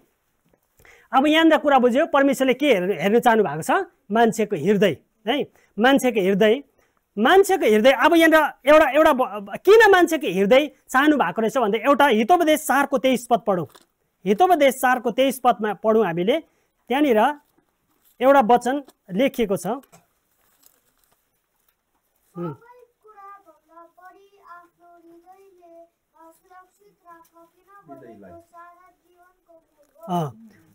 God bless you. सबै कुराभन्दा बढी आफ्नो हृदयलाई सुरक्षित राख, किनभने त्यो सारा जीवनको मूल हो। के भनेको छ, सबैभन्दा बढी चाहिँ केलाई सुरक्षित राख भनेको छ, आफ्नो हृदयलाई, किनकि त्यो सारा जीवनको मूल हो भनेपछि यही हृदयले नै अब हाम्रो साजिसले बुहारी ल्याएको छैन नि त, हाम्रो रोजल बुहारी छ होइन। अनि त्यत्रो सङ्ख्यामा त्यत्रो हजारौँ स्त्री जीवनमा देख्यो, तर यो हृदयले चाहिँ माइन्डले लिएको कि हृदयले ल्याएको हो नि त, हो कि होइन? हृदयले चाहिँ रोजल बुहारी छानेछ उसले, हो कि होइन? हृदयले रोजल बुहारी छानेछ, हृदयले भनेको छ। त्यस कारण गर्दा आज रोजल र हाम्रो साजिस दुईजना एक हुनुमा चाहिँ दुईजनाको मन आपस्तमा मिलेको कारणले गर्दा फेरि दुईजनाको मन आपस्तमा मिलेको, त्यस कारण गर्दा हृदयले हामीलाई डाइरेक्सन दिँदछ। तिमी कसरी क्रिस्चियन जीवनमा पनि हाम्रो मनले हाम्रो हृदयले म कस्तो हुनुपर्छ भन्ने कुरो चाहिँ हामीलाई डाइरेक्सन चाहिँ हाम्रो हृदयले दिँदछ, हाम्रो मनले हामीलाई दिँदछ। त्यस कारण बाइबलको वचनले भन्दछ सबैभन्दा बढी चाहिँ आफ्नो हृदयलाई सुरक्षित राख, किनभने त्यो चाहिँ सारा जीवनको मूल हो भनेर बताएको छ। त्यस कारण यीशुले पनि त्यही हृदय नै हेर्न चाहनुहुन्छ अनि यसुले पनि त्यही तरिकाले आज मानिसहरूलाई त्यो दिएको मार्फतबाट हेर्न चाहन्छ। अब परमेश्वरले यहाँनिर यो कैन र हाबिलको कुराबाट अब हामीले के सिक्दैछौँ यहाँनिर अब हामी हेर्नेछौँ। कैन र अब यहाँ भनेको छ कैन र हाबिलको विषयमा यहाँ अझै हामी फेरि जाउँ यहाँ कन। अब के छ भन्दाखेरि चाहिँ यहाँनिर चाहिँ कैनले कसरी दिएको रहेछ, कैनको भेटीलाई परमेश्वरले स्वीकार गर्नु भएन। किन चाहिँ स्वीकार गर्नु नभएको रहेछ भन्दाखेरि चाहिँ यिनले हृदयले दिएको थिएन। कुरा बुझ्नुभयो? यिनले हृदयले दिएको थिएन, यिनले मनले दिएको थिएन, यिनले फर्मेलिटी पुरा गर्नको निम्ति दिएको थियो। किनकि त्यहाँनिर हाबिलले सायद दिँदै आएको थियो, त्यस कारण गर्दा हाबिलले दियो भनेकन उसले दिनलाई आएको थियो। उसले मैले परमेश्वरलाई दिएँ भन्ने कुरोको उसले के चाहिँ एउटा फर्मेलिटी अर्थात् टाटो मार्नु उसले चाहन्थ्यो। लु मैले पनि दिएको छु है, धेरैजना चर्चमा धेरैजना आज क्रिस्चियनहरूमा मैले पनि दिएको छु भन्नुको लागि चाहिँ आज खातामा चढाएको छ है। मैले पनि दिएको छु है भन्नुको लागि चाहिँ आज नाम दिएको छ। यो कुरो परमेश्वरले हेरिराख्नु भएको छ, यो कुरो परमेश्वरले हेरिराख्नु भएको छ। यो गिभिङ भन्ने कुरो चाहिँ यो कुरो अब कसरी आउँछ, यो चाहिँ सिधा परमेश्वरसँग जोडिने कुराहरू यहाँनिर वचनमा देखेको छ। अब हाबिलको चाहिँ किन परमेश्वरले ग्रहण गर्नु भएको रहेछ भन्दाखेरि चाहिँ नि हाबिलले चाहिँ आफ्नो मनले हृदयले दिएको थियो। उनले हृदयले दिनेले चाहिँ जब हृदयले दिन्छ जब उसले सबैभन्दा बेस्ट दिन्छ, हो कि होइन? जब मन खोलिन्छ उसले सबैभन्दा बेस्ट। तपाईँले के अरे जक्कईको जीवनलाई हामीले हेऱ्यौँ, जक्कईको जीवनलाई है। जक्कई कर उठाउने व्यक्ति थियो। कर उठाउने भन्ने कुरो कर उठाउने व्यक्तिले कसैमाथि दया देखाउँदैन, चाहे गरिब होस् चाहे धनी होस् तैँले कर ल्याएको हुनुपर्छ भन्ने यति कठोर मन भएको यो जक्कई व्यक्ति थियो है। जक्कई व्यक्ति थियो। जब जक्कईले यीशु ख्रीष्टसँग भेट्दछ, यीशु ख्रीष्टसँग भेट गरेपछि यीशु ख्रीष्टलाई उसले लगेर आफ्नो घरमा जाँदछ र भोजको निम्ति उसले तयार पार्दछ। त्यहाँ पछि यीशु ख्रीष्ट आएपछि जक्कई के भयो भने यति खुसी भएर चाहिँ उसले भन्दछ यदि मैले कसैबाट अन्यायपूर्वक मैले लिएको छु भनेदेखिलाई अब म 4 गुणा फिर्ता गरिदिन्छु है। भनेपछि अब के भयो, उसको हृदय चाहिँ अब के भयो भनेदेखिलाई अब मैले त प्रभुता पाएँ, अब म दिन्छु मेरो, अब म कुनै पनि बाँकी राख्दिनँ, म 4 गुणा अझै पनि उसलाई म बढाइदिन्छु। तब उसले आफ्नो खल्तीहरू खोलेर आफ्नो तिजोरीहरू खोलेर मानिसहरूलाई उसले बाँड्नु सुरु गर्दछ, गरिबहरूलाई उसले बाँड्नु सुरु गर्दछ है। जब परमेश्वरप्रति आदर आउँछ नि मान्छेको, जब परमेश्वरप्रति इज्जत फर्केर आउँछ नि, जब परमेश्वरको आत्माले हाम्रो हृदय छुन्छ नि हामीलाई दिनुबाट कहिले रोक्दैन है। मैले एउटा यहाँ गुच्छामा लेखेको छु हामीलाई दिनुमा सबै कुरो छ अरे हामीलाई, तर मन मात्रै छैन भनेर लेखेको छु, हो कि होइन? तपाईँले त्यो गुच्छालाई पढ्नु अरे। हामीलाई दिनुको लागि हामीसँग एभ्रिथिङ छ, हामीसँग पैसा छ, हामीसँग भेडा छ, बाख्रा छ, सुँगुर गाई कुखुरा खेतीपाती एभ्रिथिङ सबै कुरा हामीलाई दिनु छ, तर एउटै कुरो छैन, त्यो चाहिँ हो मन भनेर लेखेको छु मैले त्यहाँ। मन मात्रै छैन हामीलाई, दिनुलाई सबै कुरो छ हामीलाई, तर मन मात्रै छैन।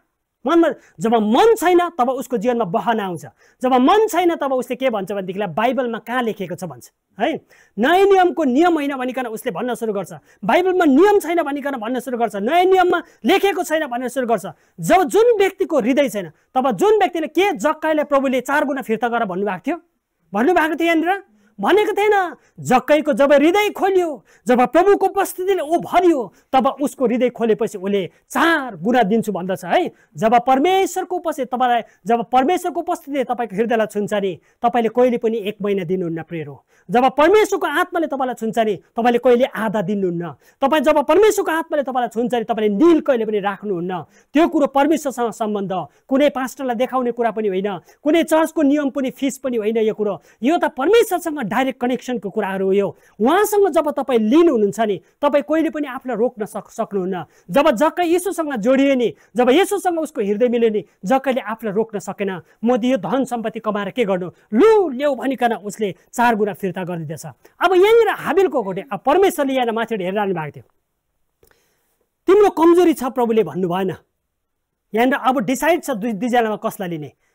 कैनलाई परमेश्वरले स्वीकार गर्नु भएन है, कैनलाई स्वीकार गर्नु भएन, तर हाबिललाई स्वीकार गर्न। किनभनेदेखि कैनले चाहिँ हृदयले कहिले पनि दिएन। उसले जब पनि दिन्थ्यो, उसले परमेश्वरलाई खुसी पार्नको निम्ति म परमेश्वरलाई प्रेम, मतलब अब के छ भनेदेखिलाई चाहिँ हृदयले नदिनुको मतलब चाहिँ के छ भन्दाखेरि चाहिँ परमेश्वरलाई उसले प्रेम गर्दैन थियो वास्तवमा। किन उसले हृदयले दिएन भन्दाखेरि चाहिँ उसले वास्तवमा परमेश्वरलाई सही तरिकाले विश्वास गरेको थिएन। उसले परमेश्वरलाई उसले विश्वासको नजरले हृदयले उसले परमेश्वरलाई कहिले पनि उसले देखेको थिएन। त्यस कारणले गर्दा उसले फर्मेलिटी मात्रै पुरा गर्नको निम्ति उसले त्यहाँ दिँदैछ। तर यहाँनिर के हाबिलले चाहिँ के गर्छ भनेदेखिलाई उसले परमेश्वरलाई सारा हृदयले विश्वास गर्दछ। तब सारा हृदयले विश्वास गरेपछि उसले आफ्नो मन खोलिकन उसले सबैभन्दा बेस्ट कुरो परमेश्वरलाई लगेर दिँदछ। अब यहाँ कुरा हेर्नुहोस्, अब परमेश्वरलाई जब हृदयले दिएन पछाडि के हुँदो रहेछ अब हेर्नुहोस् है। जब कैनको जीवनमा अब हेरौँ, कैनको जीवनको तल स्तरलाई अब हेरौँ, जब तपाईँले हृदयले दिनुहुन्न, जब परमेश्वरले दिनु भनेको कुरालाई तपाईँले दिनुहुन्न, तब के हुँदो रहेछ भन्ने कुरो चाहिँ कैनको जीवनबाट अब हेरेर जाउँ यहाँनिर। अब हेर्नुहोस् है, कैनको के भएछ भन्दाखेरि चाहिँ अब यहाँ के भएछ भन्दाखेरि चाहिँ अटोमेटिकली अब कैनको जीवनमा तब परमप्रभुले कैनलाई भन्नुभयो त के अरे कैनले भेटी ग्रहण गर्नु भएन। कैन ज्यादै रिसाए। अब एक नम्बरमा मान्छेको जीवनमा रिस र क्रोधले भरिँदो रहेछ। अब यहाँ हेर्नुहोस्, यहाँनिर वचनमा एक जग्गा यीशुले भन्नुभएको छ, जुन वचन मैले बोलेको छु त्यसले तिम्रो न्याय गर्नेछ। जुन वचन मैले तिमीलाई बोलेको छु त्यही कुरो ल्याए। यहाँनिर प्रभुले यहाँनिर एउटा कुरा एउटा सही तरिकाले आफ्नो दिमाग लाउनु चाहिँ मलाई ध्यान दिएर सुन्नु होला। तपाईँले दिमागमा कुरा बुझ्नु भएन भने प्रब्लम हुन्छ।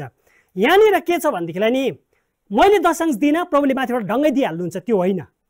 वास्तवमा मैले नदिँदाखेरि चाहिँ मेरै भित्र विभिन्न प्रकारको क्यारेक्टरहरूको डेभलप भएर आउँदो रहेछ। मै भित्र तपाईँ जब परमेश्वरलाई स्वेच्छाले दिनुहुन्न नि, तपाईँ भित्र विभिन्न प्रकारको चरित्रहरू तपाईँको जीवनमा उत्पन्न हुनु सुरु हुन्छ। तपाईँको जीवनमा एक प्रकारको क्यारेक्टर तपाईँको जीवनमा उत्पन्न भएर जान्छ। सो क्यारेक्टर यहाँ हेर्नुहोस्, अब जब हाबिलले परमेश्वरलाई हृदयले दिएन नि, तब उसको जीवनमा नयाँ प्रकारको छुट्टै प्रकारको क्यारेक्टर उसको जीवनमा आउन थाल्यो। प्रभुले दण्ड दिइरहनु पर्दैन, दण्ड खुदले दिन्छ। अब कुरा बुझ्नुहोस्, यहाँ परमेश्वर कहिले पनि तपाईँले दशांश नदिँदा दण्ड दिनेवाला छैन। दण्ड तपाईँ खुदले दिनेछ। तपाईँले गरेको काम नै, तपाईँको गल्ती नै तपाईँको निम्ति दण्ड हुनेछ। तपाईँको भुल नै तपाईँको दण्ड हुनेछ। यहाँ परमेश्वर कसैलाई चाबुक लिएर बसिराख्नु भएको परमेश्वर हुनुहुन्न, तर हाम्रो व्यवहारले हामी आफैलाई दण्ड हामी दिँदछौँ। अब यहाँ के भने, अब जब कैनले यहाँ दिएन नि, तब उसको जीवनमा एक किसिमको क्यारेक्टर डेभलप हुन सुरु भएको छ। नम्बर 1 मा ऊ रिसा प्रवृत्तिको मान्छे बनेर आयो। हेर है, रिसा भन्नु भने तपाईँको एक प्रकारको चरित्र तपाईँमा एउटा एग्रेसिभ, एउटा तपाईँको रिसा प्रवृत्तिको व्यक्ति तपाईँ बन्दै तपाईँ जानुहुनेछ जब तपाईँले त्यो दिनुहुन्न। अब यहाँनिर हेर्नु, तपाईँ उँधो पढ्दैछौँ हामीले, रिसाएर उनको मुख अँध्यारो भयो। त्यो व्यक्तिको जीवनमा अँध्यारो, कहिले पनि खुसी नहुने। जब परमेश्वरलाई हृदयले तपाईँले दिनुहुन्न, तब तपाईँको जीवन, तपाईँको अनुहार कहिले पनि उज्यालो हुने छैन। तपाईँले कुरा बुझ्नुहोस्। नम्बर 1। दोस्रो कुरा, तपाईँको अनुहार जहिले पनि अँध्यारो हुनेछ। तपाईँले खाना जहिले पनि 6 बजेको अनुहार, जहिले पनि 14 वर्ष जेल खटेर आएको अनुहार तपाईँको हुनेछ है।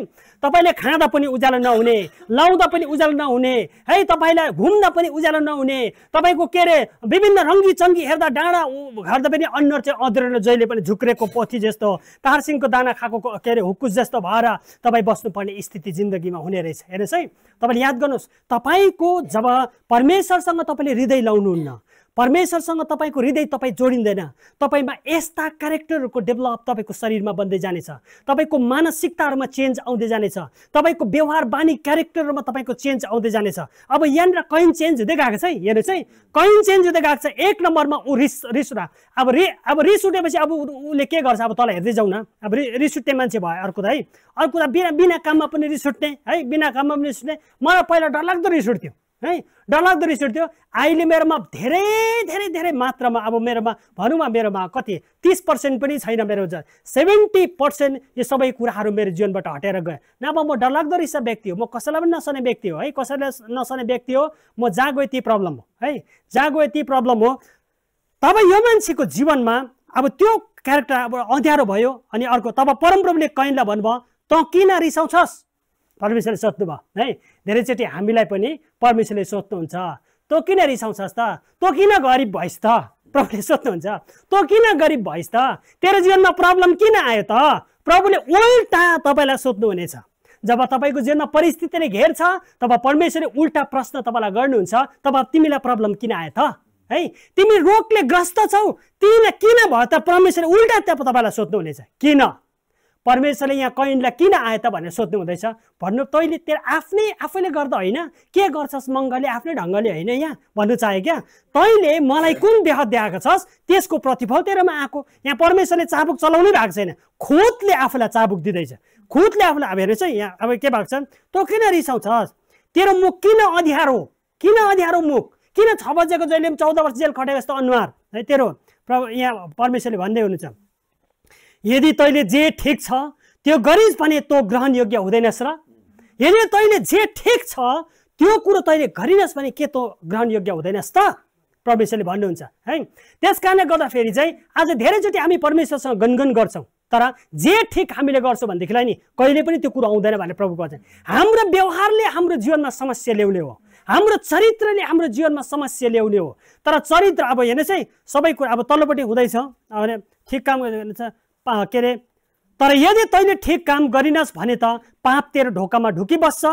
त्यसको इच्छा तँप्रति हुन्छ र तैँले त्यसलाई अधीन गर्नुपर्छ जब हामी गलत गर्छौँ पाप चाहिँ ढोकामा उभिएको हुन्छ भनिकन वचन बताएको छ अब यहाँनिर लेखेको छ कि के अरे शैतान चाहिँ गर्जने सिंह जस्तो त्यहाँनिर ढुकेर बसेको हुन्छ गर्जने सिंह जस्तो ढुकेर बसेको हुन्छ कहिले मैले अब गल्ती अब एउटा निशानमा आएको हुन्छ हामीले जब गल्ती गर्छौँ नि तब शैतानले चाहिँ गर्जने सिंह भनेर भनेको छ गर्जने सिंहले घन्टौँ कति दिनसम्म एउटा के अरे जङ्गलमा भएको कुनै पनि एउटा त्यसको आहारलाई त्यसले ढुकेर बसेको हुन्छ है उसले आफूलाई लुकाएर आफूलाई छोपाएर अनि त्यो चर्दै आउँदै गरेको त्यो जति पनि जानवरले चाहिँ वरिपरि केही पनि छैन भनेर सम्झेको हुन्छ त्यसकारणले गर्दा उसले निर्धक्क खाँदै गरेको हुन्छ जिस्किँदै गरेको हुन्छ उसलाई बिल्कुल थाहा हुँदैन सामनेमा शत्रु छ भनिकन सामनेमा उसलाई अब झपट्टा मार्नु आँटेको छ कुनै सिंहले भने बिल्कुल थाहा छैन म त आराम छ मलाई त ढुक्कै छ म त एकदमै चैनमा बसिरहेको छु भनिकन उसले सोच्छ अचानक उसमाथि शैतान त्यो सिंह चाहिँ आइलाग्छ र त्यसलाई काराकुरुक बनाएर आहार बनाउँछ शैतानलाई पनि त्यही गर्जने सिंह भनेर बताएको छ अनि गर्जने सिंहले चाहिँ कसरी ढुक्दो रहेछ भनेदेखिलाई चाहिँ त्यो चाहिँ सिंह जस्तो लुकेर हाम्रै वरिपरि ढुकेर बसेको हुँदो रहेछ र त्यसले झपट्टा चाहिँ कतिलाई मार्दो रहेछ भन्दाखेरि चाहिँ जब उसले गल्ती गर्छ है एउटा शैतानले जब कुन व्यक्तिलाई कति बेला पक्रिन्छ भन्दा जब त्यो व्यक्तिले गल्ती गर्छ जब त्यो व्यक्तिले फल्ट गर्छ जब त्यो व्यक्तिले परमेश्वरको नियमदेखि बाहिर कुरा गर्छ तब चाहिँ शैतानले उसलाई पक्रिँदो रहेछ भन्नुको मतलब चाहिँ अब यहाँनिर शैतानको कुरा पनि यहाँनिर के आएको छ भन्दाखेरि चाहिँ अब यहाँनिर शैतान ढुकेर बसेको छ किनकि यो मान्छेले एउटै गल्ती गरेको छ अब तमाम कुरा बाहिर निस्केको छ तल कैनको जीवनमा हुँदै आउँदैछ तब गल्ती एउटै छ कि उसले परमेश्वरलाई सही तरिकाले दिएको छैन गल्ती एउटै छ कि उसले परमेश्वरलाई दिनुपर्ने कुरा र परमेश्वरलाई दिनुपर्ने सही कुरा उसले दिएको छैन त्यसकारणले गर्दा अब के छ भनेदेखिलाई गल्ती नै चाहिँ शैतान झपट्टा मार्ने समय हो है तपाईले जब गल्ती गर्नुहुन्छ तब शैतानले तपाईलाई छोप्नेछ र तपाईलाई त्यहाँ आहार त्यसले बनाउनेछ अब यहाँनिर बताएको छ अब उँधोपट्टि हेर्दै जाउँ कैनले आफ्ना भाइ हाबिललाई भने आओ हामी बाहिर खेतमा जाउँ अनि तिनीहरू खेतमा थिए तब कैनले आफ्ना भाइ हाबिलमाथि आक्रमण गरेर तिनलाई मारे अब कुरा होइन कुरा बिग्रिँदै गयो अब गल्ती एउटा छ तर उसले अब उसको जीवनमा आफ्नो के गरेछ भनेदेखिलाई आफ्नै भाइको हत्या गर्नु बस्यो आफ्नै भाइलाई उसले हत्या गर्यो अब हेर्नुहोस् है जब तपाईँले गलत तरिकाले दिनुहुन्छ जब तपाईँले दिनुहुन्न जब गलत तपाईँको परमेश्वरसँग त्यसले बताउँछ कि परमेश्वरसँग तपाईँको समर्पण त छैन भनेको तब के छ भनेदेखिलाई तपाईँमा हत्या गर्ने क्यारेक्टर तपाईँमा जिउँछ अब त्यो हत्या चाहिँ कसरी गर्नुहुन्छ भनेदेखिलाई आफ्नै जीवनको खुसीको हत्या पहिला हुन्छ त्यो व्यक्ति अँध्यारो भएको भयो नि यहाँ आफ्नो जीवनको खुसीको हत्या हुन्छ।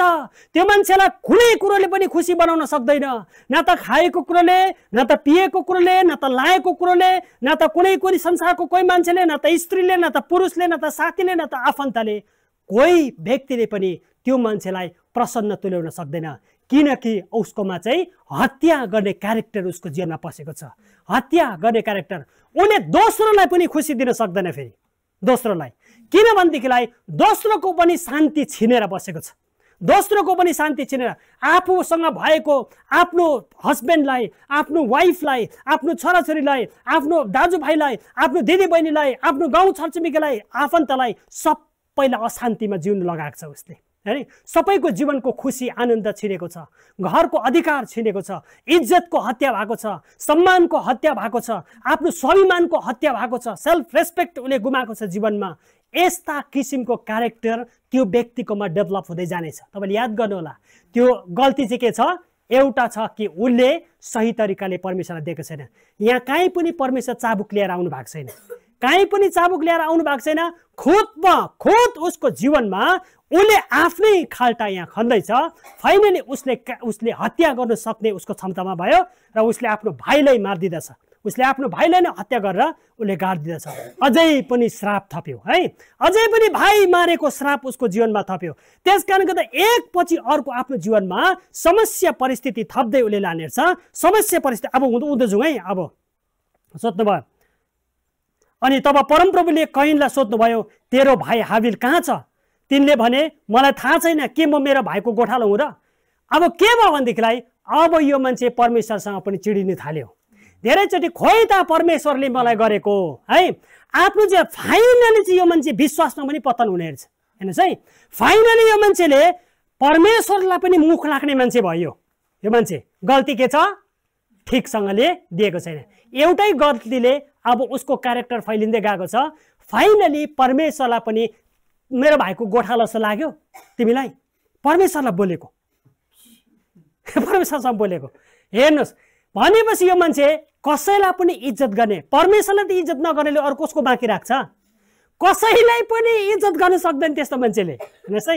न त उसले पत्नीलाई इज्जत गर्छ, न त पतिलाई इज्जत गर्छ, न त आफन्तलाई, न त समाजलाई, न त चर्चको मान्छेलाई, न त पास्टरलाई, न त एल्डरलाई, कसैको पनि परमेश्वरको इज्जत गर्दैन उसले, है। परमेश्वरको खिल्ली उडाउने, अस्ति अमेरिकामा परमेश्वरको खिल्ली उडाउँदा फेरि हो किन भयो नि, त्यो हलिउडको व्यक्तिले परमेश्वरको खिल्ली उडाएको थियो, हो कि होइन? त्यसपछि डरलाग्दो आग लागि भएको भनेर भनिन्छ नि, हो कि होइन? त्यहाँनिर त्यस्तो भयो। परमेश्वरको खिल्ली कहिले पनि परमेश्वरले मान्नुहुन्न। कहिले पनि मैले भने नि, पाप एउटा मान्छेले गरेको कुरा अर्कै हो, तर परमेश्वरको खिल्ली चाहिँ परमेश्वरले कहिले सहन गर्न सक्नुहुन्न। पाप भन्दा पनि डेन्जर चाहिँ तपाईँको खिल्ली उडाउनु हो, परमेश्वरको खिल्ली उडाउनु। गल्ती मेरो जीवनमा कसैले मेरो पक्ष लिएर गल्ती गरे मेरो सामुन्नेमा, त्यो गल्ती त उसलाई सुधार गर भनेर हामीले भन्नु पनि सक्छौँ। तर त्यो गल्ती गर्ने व्यक्तिले त्यो गल्ती नगरेर मेरो खिल्ली उडाउन थाल्यो, म सहन्छु उसलाई? मेरो खिल्ली मेरो उसले मेरो के अरे इज्जत उचाल्न थाल्यो, तिमीलाई म के पनि ठान्दिनँ भन्न थाल्यो, म सहन्छु? त्यो कुरा सधैँ नि। आज त्यो छ परमेश्वरको खिल्ली। अब यो मान्छेले के छ भनेदेखिलाई के मेरो भाइको गोठालो सम्झ्यौ तिमीले मलाई, परमेश्वरलाई? भनेपछि यो मान्छे के छ भनेदेखिलाई कुनै कुरोमा लगाम छैन यो मान्छेको, कुनै पनि इज्जत छैन, सम्मान छैन यो मान्छेको। गल्ती एउटै छ कि उसले परमेश्वरलाई दिने कुरा दिएन र उसले सही तरिकाले दिएन, है। अब यो कुरा छ गल्ती। अब त्यहाँ छ उँधो डेभलप हुँदै जाँदैछ। अब 10मा कता पुग्यो? 10मा पुग्यो। अब सक्न आँटेको छ, 10मा पुगेको छ। अनि त अब स्थापित भएर यस भूमिबाट खेदिएको छस्। अब नतिजा के हुँदो रहेछ? फाइनली परमेश्वरले उहाँको खिल्ली उडाएको रहेन। तब परमेश्वरले के भन्यो? अब तँ चाहिँ श्रापित भएर चाहिँ तँलाई म खेद्दैछु, है। भनेपछि चाहिँ यस्तो मान्छे चाहिँ नि खेदिएको व्यक्ति हो, जो परमेश्वरलाई रेस्पेक्ट गर्नु नसक्ने, है। सबैभन्दा मुख्य आधार नै गिभिङबाट आउँदो रहेछ। किनकि परमेश्वरले पनि आफ्नो प्रेम साबित चाहिँ आफ्नो पुत्र दिएर साबित गर्नुभयो। कुनै पनि परमेश्वरसँग यदि तपाईँले विश्वास गर्नुहुन्छ र उहाँलाई प्रेम गर्नुहुन्छ भनेदेखिलाई तपाईँले दिएर प्राण पनि दिनु भनेको चाहिँ यीशु मसीहले आफ्नो प्राणलाई समेत जसले तुच्छ ठान्दैन मेरो लायकको हुन सक्दैन। प्रभुले पैसाको मात्रै कुरा होइन, तर प्रभुले मलाई के भन्नुभएको छ भन्दाखेरि चाहिँ प्रभुले यदि मेरो खातिर तिमीले प्राणलाई पनि आफ्नो तुच्छ यदि ठान्दैनौ भनेदेखिलाई तिमी मेरो लायकको हुन सक्दैनौ भनेर भनेको छ। जबसम्म हामीले दिँदैनौँ, है। जबसम्म हामीले दिँदैनौँ तबसम्म हामी कहिले पनि सम्बन्ध स्थापित राख्न हामी सक्दैनौँ। त्यस कारणले गर्दाखेरि चाहिँ अब यहाँनिर के छ भनेदेखिलाई परमेश्वरले अब दिने कुरामा उसले गडबडी गरेको छ। तब भन्दैछ अब तँ चाहिँ खेदिएको छस् र तँ चाहिँ अब श्रापित होस्, तँ चाहिँ अब श्रापित होस्। अब यो कुरा बुझ्दै जानुहोस्, सुन्दै जानुहोस् है। अब अनि जसले तेरो भाइको छस्, जसले तेरो भाइको रगत तेरो हातबाट लिनलाई आफ्नो मुख उघार्यो, तैँले भूमिको खेती गर्दा अब उपरान्त त्यसले तँलाई आफ्नै उब्जनी दिने छैन। अब श्राप पाउँदाले अब के हुँदो रहेछ भनेदेखिलाई अब भूमिको उसले खेती गर्दाखेरि तैँले तँलाई उब्जनी दिने छैन भनेर भनेपछि चाहिँ माथिबाट डिक्लेरेसन भयो। अब तँलाई जति पैसाले पनि तँलाई पुग्ने छैन, जति नै मेहनत गर तेरोमा कहिले सम्पत्ति हुने छैन, तेरो घर कहिले हुने छैन भन्नु चाहेको कुरा बुझ्नुहोस्। तपाईँले कुरा बुझ्नुहोस् है। अब चाहिँ तेरोलाई डिसिसन मैले के दिँदैछु भनेदेखिलाई तैँले जति नै मेहनत गर, जति नै तैँले पसिना काट, तर अब तँलाई हुनेवाला छैन। तैँले जे गल्ती गरेको छस्, किनकि तैँले परमेश्वरलाई जुनै कुरा गरेको छस्, जुन परमेश्वरले तँलाई सृष्टि गर्नुभयो त्यही परमेश्वरलाई चाहिँ तैँले निकम्मा ठानिस्, तुच्छ ठानिस्। अब तेरोमा के छ भनेदेखिलाई तैँले जति नै खेती गर तेरोमा हुने छैन। हेर्नुहोस्, जब तपाईँ र मैले परमेश्वरले भनेको कुराहरूमा हामी यदि चर्चको नियम ठानेर पास्टरसँग रिसाएर यो वचन बोल्यो भनेर घोप्टो परेर तपाईँ बस्नुहुन्छ, तपाईँ दुखित हुनुहुन्छ भनेदेखिलाई चाहिँ तपाईँले यो कुरो चाहिँ गलत गर्नुहुन्छ। कुरा बुझ्नुभयो? तपाईँले गलत गर्नुहुन्छ। यो परमेश्वरको कुरा मेरो काम छ तपाईँलाई अवेर गर्ने। भने चाहिँ यहाँ परमेश्वर चाबुक लिएर बस्नुहुन्न, न त पास्टर चाबुक लिएर बस्छ, तर तपाईँमा क्यारेक्टरको डेभलप भएर आउँछ। मैले भन्दैछु तपाईँमा एउटा चरित्र उत्पन्न भएर आउँछ। तपाईँ बिस्तारै बिस्तारै कैनको मार्गमा भएर जानेछ। यहाँ दुईटा मोडल छ, एउटा कैन मोडल, एउटा हाबिल मोडल। अब तपाईँको डिसिसन लिनुपर्ने कुन चाहिँ मोडल चुन्ने है। अब यहाँनिर भन्दैछ तँ त अब तेरो श्रापित हुनेछस् तर कहिले पनि पुग्दैन। बुझ्नुभयो? कहिले पनि पुग्दैन। कति बचाउन कोसिस गर्छ, धेरैजनाले भनेको मैले सुनेको छु, ठ्याक्कै पुग्दैन भनेको सुनेको छु, पैसा भन्ने ठ्याक्कै बाँच्दैन भनेको मैले सुनेको छु, जति गरे पनि मेहनत गरे पनि हुँदैन, जति मेहनत गरे पनि हुँदैन। आज भनेको मैले खैसनेर सुनेको छु। कति प्रार्थना गरे सुन्दैन। अब हेर्नुहोस् है, कति प्रार्थना गरे हेर्नुहोस्। अब तपाईँले के अरे हितोपदेश निकाल्नुहोस्, वचन मैले सक्दैछु। अब हितोपदेशको वचन तपाईँले निकाल्नुहोस् 28:9 पद। यदि कसैले व्यवस्थाप्रति आफ्नो कान बन्द गर्छ भने त्यसका प्रार्थनाहरू समेत घृणित हुन्छ। प्रभुको वचनले भन्दछ यदि व्यवस्थाप्रति तिमीहरू आज के अरे आफ्नो कान बन्द गर्छौ भनेदेखिलाई चाहिँ तिम्रो प्रार्थना समेत पनि घृणित हुन्छ। बाइबलको वचनले भन्दछ। अब परमेश्वर तपाईँले भन्नुहुन्छ नि, मैले जति प्रार्थना गर्दा मेरो प्रार्थना सुन्नुहुन्न परमेश्वरले, मैले जति गर्दा मेहनत गर्दा पनि मेरो कहिले पनि मेरो भएन, मैले न त राम्रो खानु पाएँ न त लाउनु पाएँ न त भन्नुहुन्छ नि। वास्तवमा जड बिमारी कहाँ छ? ओरिजिनल त्यो रोगको जड। धेरैचोटि ज्वरो आउँछ, ज्वरो अघि कसले ज्वरो आयो भन्दै थियो होइन, ज्वरो आउँछ हाम्रो पूजाले, ज्वरो आउँदा प्यारासिटामल खान्छ। वास्तवमा ज्वरोको ओरिजिनल दबाई प्यारासिटामल होइन। ज्वरो त त्यो के भन्छ भनेदेखि यसलाई के भन्छ, एउटा साइन अफ डिजिज भन्छ यसलाई। क्या एउटा कुनै बिमारी भित्र छ भनेदेखिलाई उसलाई ज्वरो आउँछ पहिला, तर उसको त्यो प्यारासिटामलले त्यो जाति हुँदैन। उसको खास ज्वरो आउनुको रिजन, रुट, त्यसको जरा के छ त्यो खोज्नुपर्ने हुन्छ। जरा के छ उसको, खासमा ज्वरो आउनुको कारण के छ भनेर चाहिँ डाक्टरले उसलाई पडताल गर्छ, ब्लड टेस्ट गर्छ, एक्सरे गर्नु सक्छ, एमआरआई गर्नु सक्छ, स्क्यान के गर्नु सक्छ, उसलाई के को कारणले गर्दा ज्वरो आएको छ भन्ने कुरो। वास्तवमा विभिन्न कारणले गर्दा ज्वरो आउन सक्छ। कति त भाइरल पनि हुन्छ, कति फ्लू हुन्छ, के हुन्छ त्यो कारण, कति शरीरमा डिजिज रोगहरू छ भनेदेखिलाई हुन्छ, तर खास त्यसको दबाई पनि अलगै हुन्छ। त्यस कारणले गर्दा फेरि चाहिँ खास रुट आज धेरैचोटि हामी क्रिस्चियनहरू असफलता जीवनमा जिइरहेको छौँ।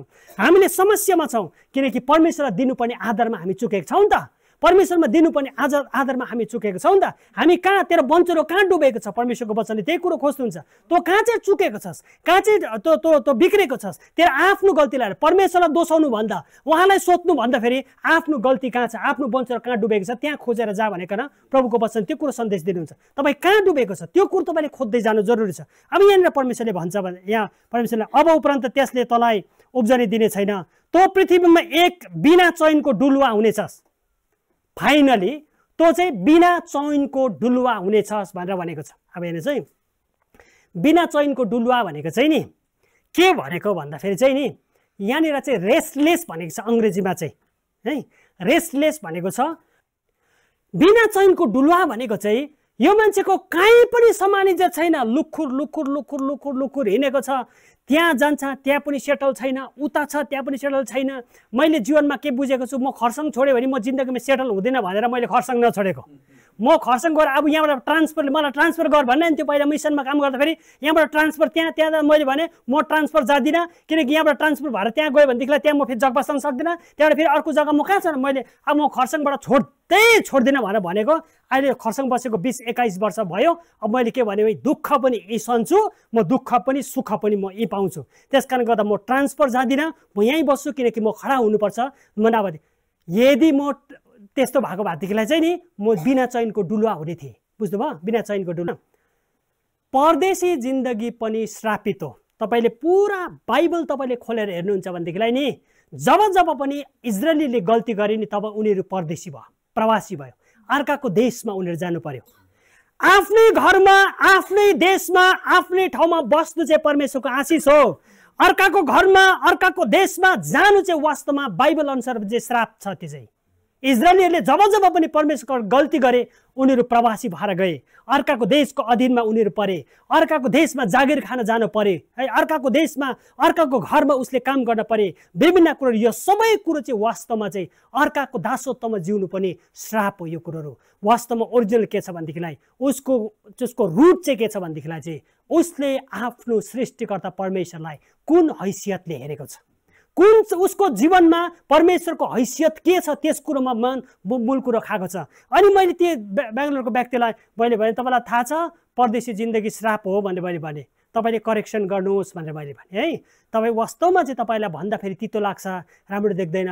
आफ्नो ठाउँ जग्गा छ भने छोडेर अर्काको ठाउँमा आएर रोजगारी गर्नु भनेको वास्तवमा बाइबल अनुसार हुने श्राप हो है, श्राप हो यो कुरो। त्यस कारणले गर्दा प्रभुलाई भन्नु पर्यो, प्रभु मलाई यो श्राप र बन्धनदेखि तपाईँले मलाई छुटकारा गर्नुहोस्, म आफ्नो ठाउँमा फर्केर जान चाहन्छु। सम्मान इज्जत है, इजरायलीहरू विभिन्न देशहरूबाट फर्केर इजरायल फर्किने चाहिँ उनीहरूको निम्ति आशिष हो, परमेश्वरको निगाह हो है।